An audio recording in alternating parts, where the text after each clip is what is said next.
If I have to see another talking head economist, another story in the Wall Street Journal someplace talking about this blistering economy, this booming economy that we have, the Fed's dilemma, what are they going to do? I'm going to lose it. I really am. I am going to lose it. Today, Wall Street Journal, heard on the street. For a quick rundown of the challenges Federal Reserve policymakers will be sorting through when they meet this week. The last week's economic data fits the bill.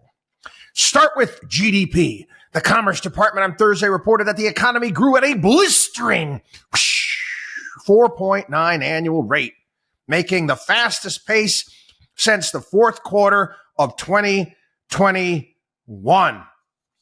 Does anybody believe this? I mean, seriously, anybody at all actually believe the numbers that the government is putting out? And then you get real great stories like this. This is just beautiful. Workers keep getting big raises. That's an issue for the Fed. And again, this is kind of how they pull you in both directions. They're trying to explain to you in this column that American workers are still commanding beefy pay raises. What do we had today? Wage growth, 1.1% on the quarter. That's higher than the Fed wants it. So what you're saying is that the Fed would prefer that people are making less money? That's better for the, you're telling me it's better for the economy if people make less money. Now, again, if you're a thinking person, okay, if you don't try to confuse the issue, it doesn't make any sense.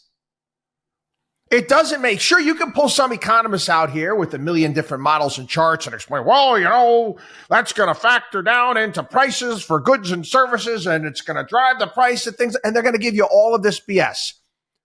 So what you're saying is, well, it'd be great if people make even less and less and less, and, we should be paying people, I don't know, $1 an hour. Is that then we'll have a great economy?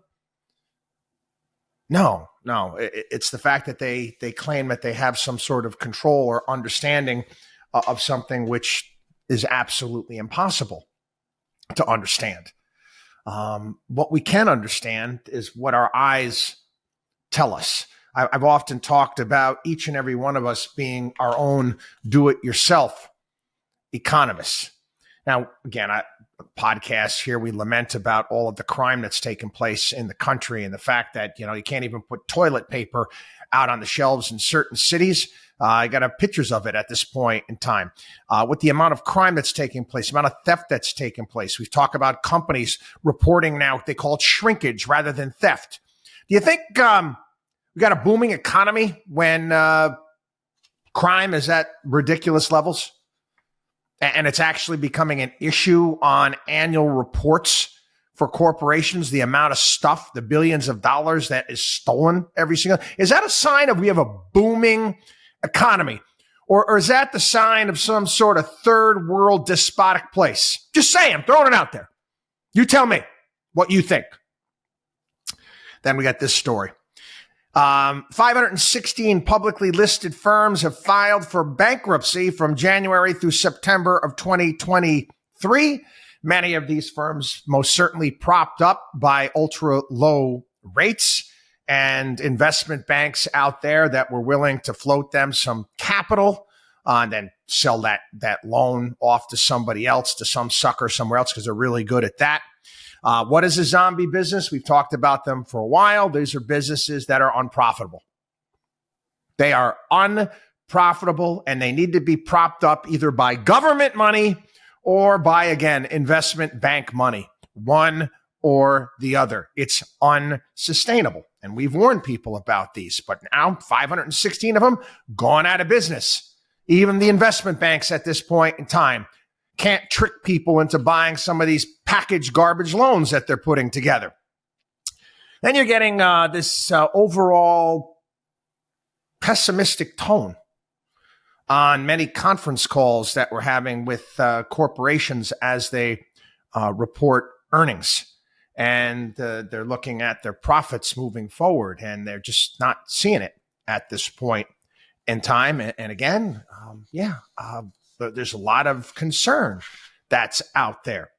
Oh, commercial real estate. Money has stopped flowing in commercial real estate. That's right. Interest rates are too high. You can't prop these things up anymore. Construction loans have dried up. I mean, I can go on and on and on here, people, and we do. It's been my contention for a period of time now that we're in and out of a recession. We're in and out of a recession here in this country. It's the reality of the terrain. You just take a look around you and you can see it with your own eyes. Again, does anybody feel like we're in a blistering economy? Does it feel like the 1980s or the go-go 90s at any point in time? 4.9% blistering growth. No, it doesn't feel like that at all. And again, you can listen to these people and what they're telling you, and they can continue to lie to you again and again and again, or you believe their nonsense, or you can believe your own eyes and see for yourself what's really going on. With that being said, what does this mean? Recessions happen, people. They happen. And we've had a lot of, talk about zombie companies. We've had a lot of gunk built up in our system and our overall economy due to ultra low interest rates for an extended period of time, due to the fact that we decided to shut the country down and fly a helicopter over it and pass out cash haphazardly. I mean, you name it, we've done it wrong. We've done it wrong. And quite frankly, to be honest with you, I'm surprised that the economy has held up and has been as resilient as it has, considering all of these factors, all of these things that are going on. This point in time, it all came down to what we originally were talking about almost 2 years ago now, when, Jay Powell and the Federal Reserve was telling us inflation was transitory, everything is awesome, everything is going to be fine. I said, no, it's not. I said, inflation is here to stay. Inflation's been with us for a period of time, and we need to get our fiscal house in order. That is the underlying issue right now, is just a complete and utter dysfunction in Washington, D.C. The fact that we're $33 trillion in debt, that is an issue. What we're going to be spending on interest payments going forward. There's no place where this money can come from. Again, I mentioned yesterday on the program, you take a look at tax revenues. And if the economy was booming, tax revenues would be up. It was one of the things under the Clinton administration, was it lowered capital gains taxes, and the tax revenue went up considerably. I distinctly remember this. Again, it kind of shook me. It was the debate between Hillary Clinton and Barack Obama. Democratic debate.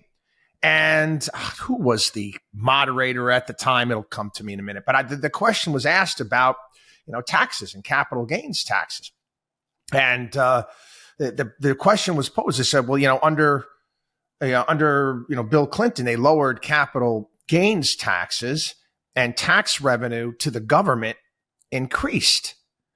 And Hillary Clinton said she didn't want to raise capital gains taxes. And Barack Obama said he wanted to raise capital gains taxes due to fairness.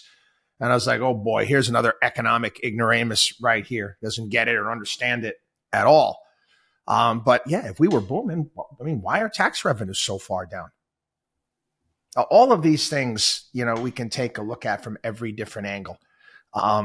And, it all points to the same thing. We've got an economy that's in the doldrums. It's been that way for a while. And I presented here the fact that we haven't had a gangbuster economy here in this country, a true economy, something that's not built on quicksand, for crying out loud, which is cheap money, whether it be, economy was booming, roaring into the Great Recession. Why? Adjustable rate mortgages so people could go out and buy 2, 3, 4 pre-construction condos hoping to flip them. Is that something that's actually solid? Is that something that's actually sustainable? Business investment in the United States is down. That's the reality. It's down. So yeah, look at it as we are in a recessionary period. Stop waiting for some economist or some pundit on TV or the high priests in Cambridge from the NBER to call it. We all know what it is. It's that old saying, if it looks like a duck and quacks like a duck, it's probably a duck. Yeah, it's probably a recession. WatchDog on WallStreet.com.